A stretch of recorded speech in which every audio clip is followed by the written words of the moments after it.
एक army soldier है, लेकिन फिलहाल एक बहुत बड़ी मुसीबत में फंस चुका है और वो मुसीबत है टाइम लूप। टाइम लूप यानी वो एक ही दिन को बार बार जी रहा है, वक्त में वो इस दिन से आगे नहीं जा पा रहा। जब रॉय मर जाता है तो वक्त रीसेट हो जाता है, यानी वो दिन दोबारा वहीं चला जाता है जहाँ से शुरू हुआ था। इस तरह से वो एक ही दिन को पिछले काफी अरसे से जीता आ रहा था। तो जाहिर है वो जानता है कि किस टाइम पर क्या होने वाला है। हर रोज सुबह 7 बजे वो सोकर उठता है तो एक कातिल आकर उसे मारने की कोशिश करता है, लेकिन रॉय उसे बचकर उसी को जान से मार डालता है। फिर एक हेलीकॉप्टर उसके घर के सामने आता है और एक आदमी रॉय पर गोलियों की बारिश कर देता है। अब क्योंकि उसने पहले भी ये दिन जिया होता है, इसीलिए वो जानता है कि कौन सी गोली कहाँ लगेगी और कैसे बचना है। तो गोलियों से बचते हुए खिड़की से बाहर वो एक ट्रक पर कूदता। फिर जब वो सड़क पर चल रहा था तो एक गाड़ी जिसमें 2 लड़कियां थी वो उसका पीछा करने लगती है। दरअसल ये भी रॉय को मारना चाहती थी और आखिरकार वो रॉय का पीछा करते करते उसे मार ही डालती और दिन दोबारा वहीं चला जाता है जहाँ से शुरू होता है, इन रीसेट।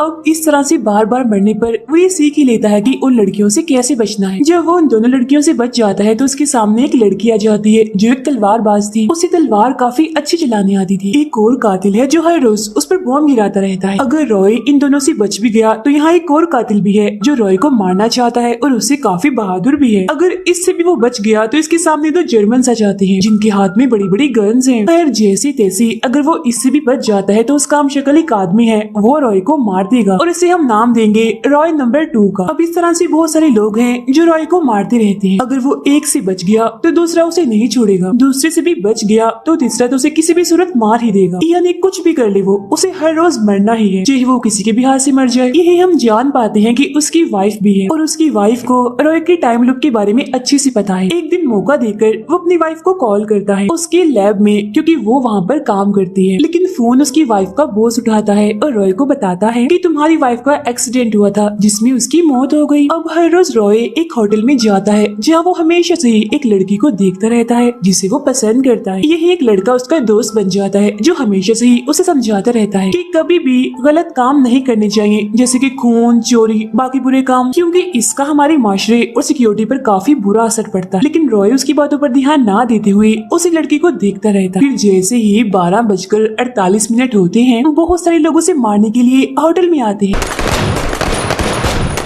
अब यहाँ रॉय अपने गुजरे हुए वक्त को याद करने लगता है, मतलब इस मुसीबत ने टाइम लूप शुरू होने से पहले का वक्त। अब रॉय की वाइफ अपने लैब में एक खास मिशन पर काम कर रही है जो कि उसके बॉस की तरफ से है। वो कॉल करके रॉय को लैब में बुलाती है, जहाँ पहुँचने पर वो अपनी वाइफ से पूछता है तुमने मुझे यहाँ क्यों बुलाया, क्या बात है। तो मजाक मजाक में उसकी वाइफ कहती है मेरी कंपनी नए लोगों को काम पर रख रही है, मैंने सोचा तुम्हें भी यहाँ जॉब दिलवा दूँ। ये कहते ही वो रॉय के जिस्म का नाप लेने लगती है और साथ ही खून और बालों का सैंपल। बाहर ही उसकी वाइफ का और उसका साथी बैठे हुए थे जो लगातार कैमरे से इनको देख रहे थे। अब जिस मिशन पर उसकी वाइफ काम कर रही थी वो एक काफी बड़ी मशीन जैसा दिख रहा था। उसे देखकर रॉय उससे पूछता है तुम इसी मिशन पर काम कर रही हो ना, ये क्या है और किस मकसद के लिए इस्तेमाल होता है। जिस पर वो कहती है ये ऐसा मिशन है जो वक्त को बदल सकता है, लेकिन अगर इसका इस्तेमाल ठीक से ना किया जाए तो ये सब कुछ तबाह भी कर सकती है और लोगों की जान भी ले सकती है। इसी बीच हम जान पाते हैं कि इनका एक बेटा भी है जिसे रॉय से दूर रखकर उसकी वाइफ उसे पाल रही है। अब यहाँ बॉस का साथी आता है और उसकी वाइफ को कहता है कि बेशक ये तुम्हारा हस्बैंड है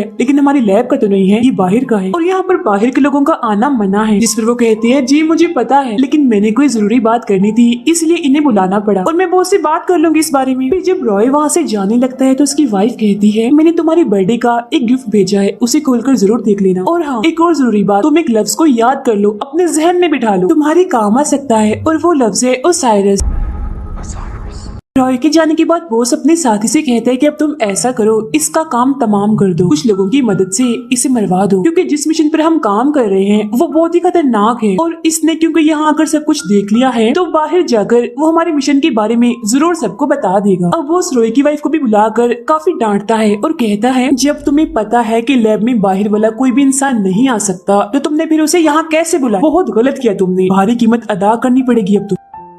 इसी रात रॉय जब एक बार में बैठा था तो उसके पास एक लड़की जो डेंटिस्ट होती है वो आई और दोनों की काफी अच्छी दोस्ती हो जाती। फिर जब वो लड़की रॉय के पास नहीं होती तो उसकी वाइफ की कॉल आती है जो रॉय से कहती है मेरी बात सुने, मैं एक बहुत बड़ा काम करने वाली हूँ और इसमें मुझे तुम्हारी मदद चाहिए। लेकिन उसका बॉस टेलीफोन की तार काट देता है और वो अपनी पूरी बात रॉय को नहीं बता पाता। फिर उसकी वाइफ रॉय के खून और बालों के सैंपल उस मिशन में रखने की कोशिश करती रहती है, लेकिन उसे ऐसा करता हुआ उसका बॉस देख लेता है और अपने साथी को उसे रोकने के लिए भेजता है। अब इसी सीन के साथ गुजरे हुए वक्त का ख्याल खत्म हो जाता है जो रॉय देख रहा था। ख्याल से बाहर आते ही रॉय को अपनी वाइफ का बर्थडे गिफ्ट याद आता है और उसकी वाइफ ने कहा भी था कि उसे जरूर देख लेना। फिर जब वो गिफ्ट को खोलता है तो वो एक किताब थी और वो लव्स यानी ओसाइरस जिसे उसकी वाइफ ने याद करने को कहा था वो भी लिखा हुआ था। तब यहाँ हेलीकॉप्टर आ जाता है रॉय को मारने के लिए, लेकिन हमेशा की तरह वो उनसे बच जाता है और वो एक जगह पर आकर इस किताब को पढ़ने लगता है। किताब की कहानी को पढ़ने के बाद रॉय सोचने लगता है कि ये कहानी मेरी मदद कैसे कर सकती। यही वो अपने बेटे को देखकर उसका पीछा करने लगता है उससे बात करने के लिए। तभी हम देखते हैं कि यहाँ बनी सारी स्क्रीन्स में खराबी आ गई है, लेकिन उस तरफ रॉय का ध्यान नहीं जाता। रॉय अपने बेटे के पास जाकर उसे पूछता है, बेटा आपको इस वक्त स्कूल में होना चाहिए, आप यहाँ क्या कर रहे हैं। फिर वो अपने बेटे को लेकर उस जगह से बाहर आने लगता है। इसी वक्त वो टाइम देखता है तो 12:50 हो रही थी। वो सोचने लगता है कि रोज वो सारे कातिल 12:48 पर यहाँ आ जाते हैं मुझे मारने के लिए। अब 12:50 हो रहे हैं, अब तक उन्हें आ जाना चाहिए था, मुझे मार देना चाहिए था। लेकिन हाँ, मुझे इतना पता है कि उन्होंने मेरे अंदर एक छोटी सी डिवाइस लगाई हुई है मुझे ढूंढने के लिए, तो जरूर कुछ ही देर में वो यहाँ आ ही जाएंगे और मुझे मार ही देंगे। अभी उसका ये सोचना ही था कि वो कातिल यहाँ पर आ ही जाते हैं और उसे मार ही देते।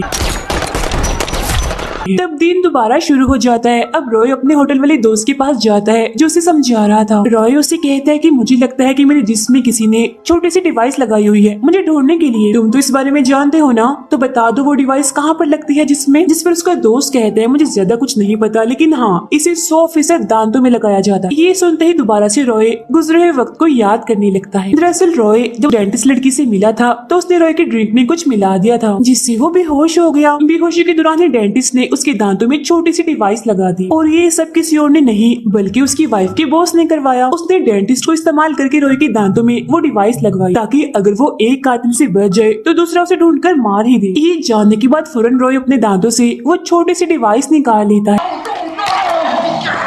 तभी यहाँ रॉय नंबर 2 आता है, उसे मार देता है। अगली सुबह रॉय की आंख खुलती है। अब जाहिर है ये नया दिन था तो उसके मुंह में ये डिवाइस थी जिसे वो फौरन निकाल कर फेंक देता है। यही उसके साथ वो डेंटिस्ट भी थी जिससे वो पूछता है कि आखिर तुम्हें ऐसा करने के लिए किसने कहा, जिस पर वो बता ही देती है कि तुम्हारी वाइफ के बॉस के कहने पर मैंने ऐसा किया। अब रॉय इसी डिवाइस की मदद से सारे कातिलों को मारता रहता है। उन्हीं कातिलों में से एक का फोन लेकर वो अपनी वाइफ के बॉस को कॉल करता है और कहता है, मेरी वाइफ को तुमने मार दिया है ना, मैं इसका बदला लेने के लिए आ रहा हूँ। अब वो बॉस के लैब में जाने लगता है, लेकिन हर बार वहाँ की सिक्योरिटी उसे मारती रहती है और फिर एक दिन वो सभी को मारकर आखिरकार अंदर आ ही जाता है। लेकिन इसके सामने वो तलवारबाज लड़की आ जाती है और अब वो हर बार इसके हाथों मरता रहता है। यही उसकी वाइफ का बॉस उससे बात करता है जिससे रॉय को पता चलता है कि बॉस की लैब में जिस मिशन पर उसकी वाइफ काम कर रही थी असल में उसी मिशन का नाम ओसाइरस है, जिसके बारे में बताने के लिए उसकी वाइफ ने रॉय को वो किताब भी गिफ्ट दी थी क्योंकि डायरेक्ट वो उसे इस बारे में नहीं बता सकती। और उसकी वाइफ ने ये भी कहा था कि इससे पूरी दुनिया बर्बाद भी हो सकती है। दरअसल उसका बॉस इस मिशन के जरिए वक्त को बदलना चाहता था और पूरी दुनिया का बादशाह बनना चाहता था। अब अपने बॉस को रोकने के लिए उसकी वाइफ ने रॉय को टाइम लूप में फंसाया और मिशन में थोड़ी खराबी कर दी। अब रॉय होटल में उस लड़की के पास आता है जिसे वो देखता रहता है। वो भी दरअसल तलवारबाजी में काफी माहिर थी।